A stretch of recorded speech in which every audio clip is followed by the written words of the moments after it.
buco a Mestre c'è e unisce il pugno di ferro della polizia al soccorso medico-scientifico. Così Fratelli d'Italia che mette il veto e chiede un incontro in prefettura.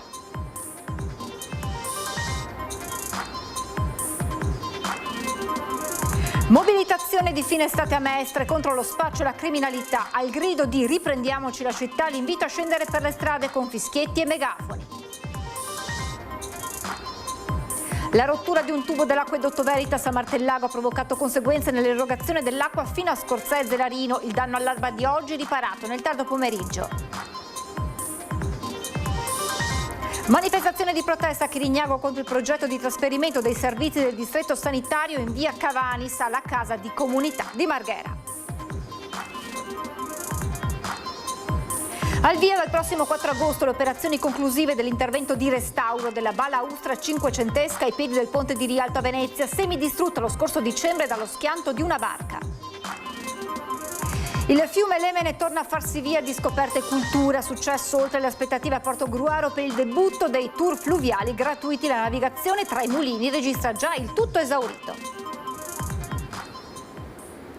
Buonasera e ben ritrovati in edizione veneziana dei nostri telegiornali con il dibattito politico sulla cosiddetta stanza del buco, con Fratelli d'Italia che rifiuta ogni forma di consumo assistito e lancia una controproposta, dice l'alternativa c'è, e unisce il pugno di ferro della polizia al soccorso medico-scientifico.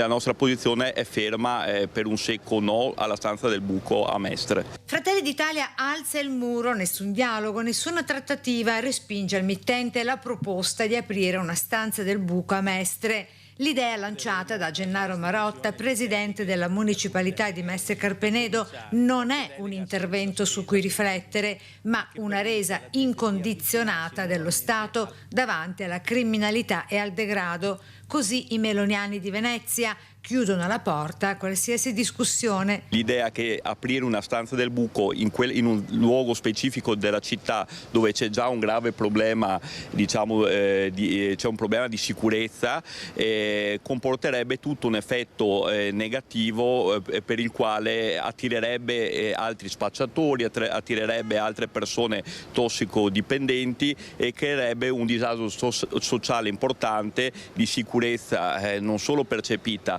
ma di sicurezza reale per tutto l'intorno che va a creare. Lo Stato non può e non deve legittimare lo spaccio e l'autodistruzione. Con queste parole i meloniani denunciano altresì il rischio che l'ipotetica area scelta diventi a tutti gli effetti una calamita per spacciatori disperati da tutto il Veneto e non soltanto. La richiesta a questore e prefetto. Noi chiediamo al questore prefetto che faccia un coordinamento anche con i servizi sociali e i servizi sanitari che magari possono intervenire sotto altri aspetti nel problema e insieme a loro si trovi una soluzione che sia congiunta per ovviare al problema che c'è in questo momento a tenaglia i cittadini.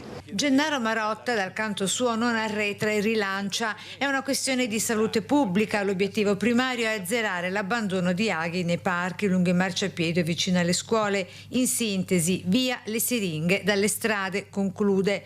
Insomma, è una vera e propria guerra di visioni. Da un lato c'è chi vede la stanza come un presidio medico per ripulire i quartieri dal degrado biologico, dall'altro chi la considera come un ghetto. Perché di fatto poi potrebbe sostanzialmente diventare una stanza dello spaccio. Noi chiaramente dobbiamo difendere la cittadinanza, dobbiamo difendere il quartiere e dobbiamo far sì che il quartiere, diciamo, sia rigenerato col bello e non attraverso il brutto. Intanto Mestre si prepara alla grande mobilitazione di fine estate contro lo spaccio e la criminalità. Al grido di riprendiamoci la città, l'invito è quello di scendere per le strade con fischietti e megafoni ed è l'invito della portavoce dell'associazione Coordinamento Cittadini Quartiere Piave. Mentre la politica si scontra, i residenti restano nel mezzo, divisi tra la paura dello spaccio quotidiano e l'incubo delle siringhe usate sotto casa. Residenti che contestano la reale utilità dei provvedimenti restrittivi vigenti, come la zona rossa, e per questo chiedono un coinvolgimento diretto del prefetto Darcopellos. I pusher, spacciatori che sono presenti nella nostra area ormai sono stanziali e si sono appropriati completamente del territorio, tanto che noi stessi cittadini residenti abbiamo paura a camminare per strada, ci dobbiamo camminare in mezzo, loro non si spostano, ci occupano completamente tutti gli spazi e ci fanno capire che loro sono i padroni del territorio. Residenti che rilanciano l'idea del consumo assistito ma fuori dai centri abitati, magari in qualche zona industriale abbandonata e dismessa da tempo. Noi avevamo già un'idea 4 anni fa, l'abbiamo buttata lì e sembrava una cosa mostruosa come idea.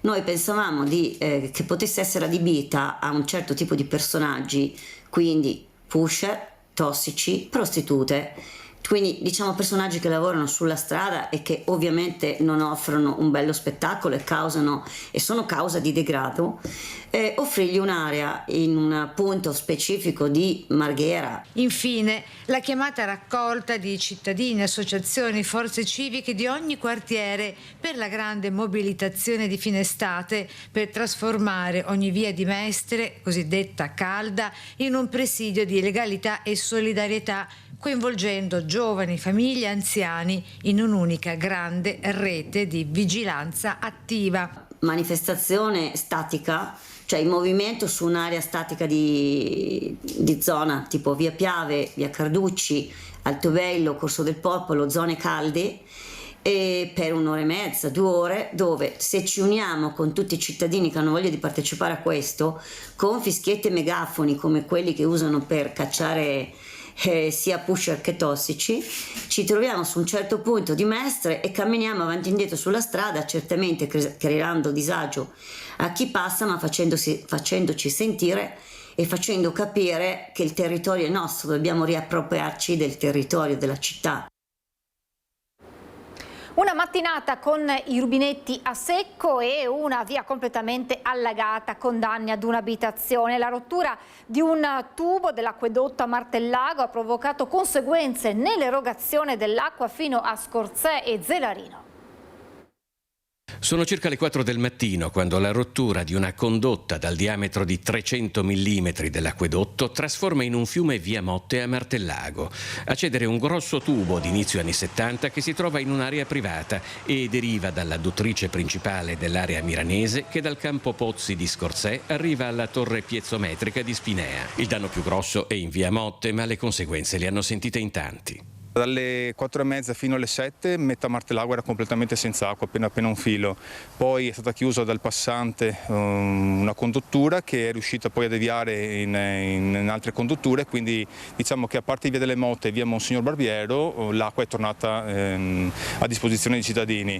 Il danno più grosso è stato che dalle 4:30 alle 5 addirittura fino a Scorzè, fino a Zelarino l'acqua non c'era più. Sul posto sono intervenute subito le squadre di Veritas, un lavoro che ha permesso di restituire la situazione alla normalità già all'ora di pranzo. Si è capito quale problema abbia avuto questo tubo per rompersi così di netto? Si parla di una che si è crepato, però siccome negli ultimi 8 anni è successo 3 volte, questa volta in maniera molto pesante, e visto che il tubo è in proprietà privata ed è, ripeto, comunale, è giusto che Veritas intervenga e metta a posto questo servizio. Il sindaco di Martellago, Andrea Saccarola, ha seguito personalmente l'evolversi della situazione, recandosi anche nella proprietà in cui passa il tubo che ha ceduto. I danni in un'abitazione, però se pensiamo che oggi siamo alle porte di agosto, quindi tanta gente è in ferie, dovremmo capire bene, andando a sentire i cittadini qui vicino, se magari hanno avuto danni anche loro. Da quello che so io oggi solo una taverna sotto acqua, che è quella del proprietario appunto dell'abitazione, e per il resto dovrebbe essere a posto. Manifestazione di protesta a Chirignago contro il progetto di trasferimento dei servizi del distretto sanitario di via Cavanis alla casa di comunità di Marghera. Un disagio che, secondo il consigliere di municipalità di AVS Ennio Vianello, provocherebbe disagi a migliaia di persone fragili. Si andrebbe a spostare una realtà composta dal centro unico di prenotazioni, dal consultorio familiare e dal centro di prelievi, che è assolutamente frequentata e utilizzata da migliaia e migliaia di cittadini. Si tratta di migliaia di cittadini che, se venisse chiuso, cosa dovrebbero fare? Dovrebbero trasferirsi di volta in volta a Marghera per le necessità sociosanitarie e non usufruire più di questi spazi. Chirignago si mobilita contro la chiusura del CUP e del consultorio familiare di Via Cavanis. Il 13 luglio l'azienda sanitaria aveva annunciato un progetto che prevede il trasferimento dei servizi offerti dal distretto sanitario di Chirignago nella casa di comunità di Marghera. Consultorio familiare, centro unico di prenotazione e centro prelievi. Ennio Vianello, consigliere di municipalità per Alleanza Verdi Sinistra, ricorda anche che il 28 luglio sempre l'azienda sanitaria ha comunicato che il centro prelievi rimarrà dov'è. Però non è stato detto ancora nulla di cosa accadrà per il CUP e cosa accadrà per il consultorio familiare. Noi crediamo che anche questi due presidi sanitari debbano sicuramente rimanere dove sono, qui a Chirignago. La municipalità di Chirignago Zelarino conta circa 40.000 abitanti. Quella di Marghera ne conta 28.500, ci sembra che se si parla, come si parla nelle case di comunità, di una sanità di prossimità e territoriale, questo distretto debba rimanere prossimo e territoriale per tutti i cittadini che vivono qui. In un'interrogazione a risposta scritta presentata a Palazzo Ferrofini dai consiglieri regionali AVS Elena Ostanelli e Carlo Cunegato, si chiede che questi servizi sanitari, definiti indispensabili per anziani, famiglie e persone fragili, restino nella municipalità di Chirignago e Zelarino. I due consiglieri regionali ricordano anche che si tratta dell'unica presenza pubblica in una zona socialmente fragilissima come il Circus di Chirignago. Il servizio osservatorio aria dell'ARPAV comunica che ieri è avvenuto il superamento della soglia di informazione di 180 micron per metro cubo per l'ozono. Al Parco Bissuola il rilevamento massimo è stato di 229 micron per metro cubo. Si tratta del livello oltre il quale sussiste un rischio per la salute umana per soggetti particolarmente sensibili, come ad esempio anziani, bambini, donne in gravidanza, persone affette da disturbi respiratori. Il sindaco Simone Venturini si è recato in sopralluogo nel cantiere allestito nel distretto scolastico del Liceo Morine e dell'Istituto Tecnico Gramsci, in cui la città metropolitana sta realizzando una nuova palestra. Sport e infrastrutture sportive sono una grande priorità per la nostra città e per la nostra amministrazione. Stiamo lavorando per concludere i grandi cantieri che sono in corso e metterne in campo di nuovi, sempre con l'idea di dare una risposta ai nostri territori, alle nostre famiglie, ai nostri ragazzi. Promossi dalla città metropolitana di Venezia, i lavori per la nuova palestra del distretto scolastico del Liceo Morine e dell'Istituto Tecnico Gramsci sono iniziati il 19 aprile e già sono visibili le strutture che ospiteranno gli spogliatoi, mentre sta iniziando l'intervento sulla tribuna che avrà una capacità di 250 posti e sulle parti in elevazione che porteranno poi entro la fine di agosto alla posa della copertura. L'obiettivo è inaugurare la struttura entro i primi mesi del 2027. Abbiamo fatto la posa della prima pietra qualche mese fa e il cantiere avanza a grandi passi e sarà pronta la palestra già dai primi mesi del prossimo anno. Una richiesta che arrivava dalla comunità studentesca, dalle scuole del nostro territorio e anche ovviamente dalla comunità di Chirignago, Gazzera e Zelarino. Un importante investimento che servirà durante la mattina per le attività scolastiche e nel pomeriggio sera potrà dare risposta alle tante realtà sportive del nostro territorio. Una notizia di pochi istanti fa: un secondo e più violento incendio è divampato nel pomeriggio di oggi ed è ancora in corso presso il terminal multiservice di Porto Marghera, colpendo esattamente lo stesso punto interessato dal rogo di ieri. Il nuovo focolaio si è sviluppato tra diversi cumuli di un ingente quantitativo di materiale metallico ammassato lungo la banchina di Via dei Sali al Molo A. Gli operai portuali si trovano ad operare in un contesto estremo, rallentati da temperature roventi e da un odore acre e pungente che avvolge l'intera area. Sul posto numerose squadre dei Vigili del Fuoco di Mestre insieme alla Capitaneria e all'idrante portuale per abbattere le fiamme e procedere con le complesse operazioni di smassamento tramite gru meccaniche. Dunque questa era la notizia proprio di questi istanti. Al via il prossimo 4 agosto le operazioni conclusive dell'intervento di restauro per ripristinare la balaustra cinquecentesca ai piedi del ponte di Rialto a Venezia, semidistrutta lo scorso dicembre dal violento schianto di una barca FedEx. Il danno era stato causato da una ragazza, lo ricorderete, di 20 anni, che dopo aver rubato il natante carico di pacchi ha perso il controllo finendo ad altissima velocità contro gli storici marmi della riva.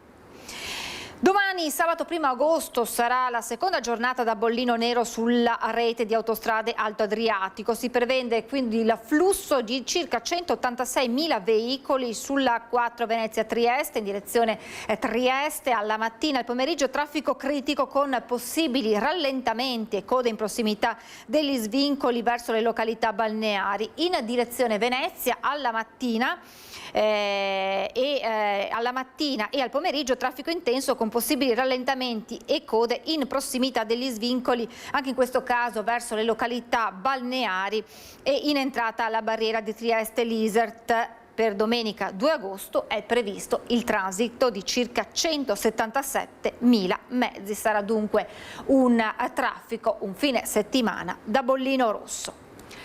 Il fiume Lemene torna a farsi via di scoperta e cultura. Successo oltre le aspettative a Porto Gruaro per il debutto dei tour fluviali gratuiti. La navigazione tra i mulini registra già il tutto esaurito.